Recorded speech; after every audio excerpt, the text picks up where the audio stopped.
Muito se fala na regulação das mídias sociais, que deve acontecer agora neste novo governo do presidente Lula.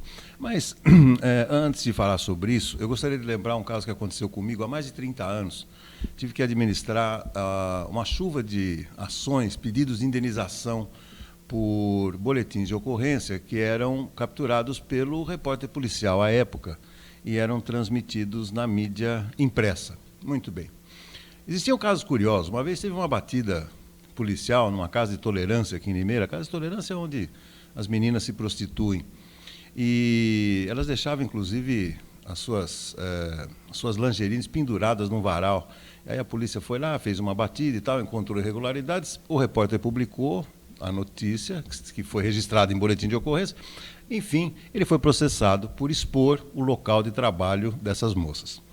Teve um outro caso curioso também. Teve uma vizinha que se incomodava com uma mulher e fez um anúncio no balcão de classificado dizendo: procura-se uma vaca que dirige uma Brasília amarela, o nome dela é Vilma, o nome da vaca. Bom, claro que não era.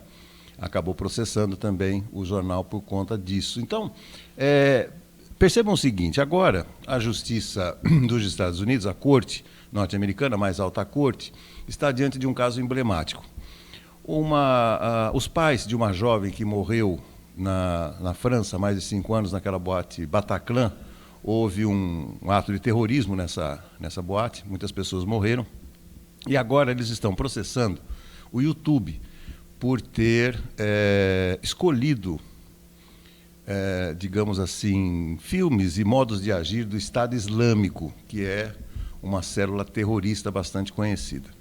Os pais dizem o seguinte: se os autores daquele ato de terrorismo não tivessem recebido aquelas informações, provavelmente eles não ficariam inspirados a praticar aquele ato de terrorismo na França. Então, aí volta aquela discussão. Quem divulga o fato, seja o jornal antigo, né, o jornal tradicional, veículos como rádio, televisão e tal, ele é o condutor de uma informação. Ele não é o autor daquela informação, ele apenas divulga aquele fato. Na verdade, eu sempre fui muito contra essas questões que relacionam pedidos de indenização, porque no fundo, o que as pessoas querem é ter um benefício financeiro em torno de um fato, e não a reparação moral. Essa reparação moral, melhor, aconteceria no aspecto criminal e não civil. Certamente os pais dessa jovem não querem a reparação porque perderam as filhas, elas querem receber um bom dinheiro do YouTube, que foi sim o canal que colocou como sugestão aos terroristas aquelas cenas do Estado Islâmico. Mas não foi o YouTube que escolheu, e sim a inteligência artificial, os algoritmos. Então agora essa difícil decisão terá que ser submetida, está sendo submetida à Corte norte-americana. E aí nós vamos descobrir um pouco mais a extensão de quem pratica um ato criminoso. Se é o condutor, aquele que divulga algo que aconteceu, ou o autor deste conteúdo. No caso da boate Bataclan, deveria se responsabilizar o Estado Islâmico, que é difícil. Então, mais fácil o YouTube, que tem sede própria e é uma empresa bilionária.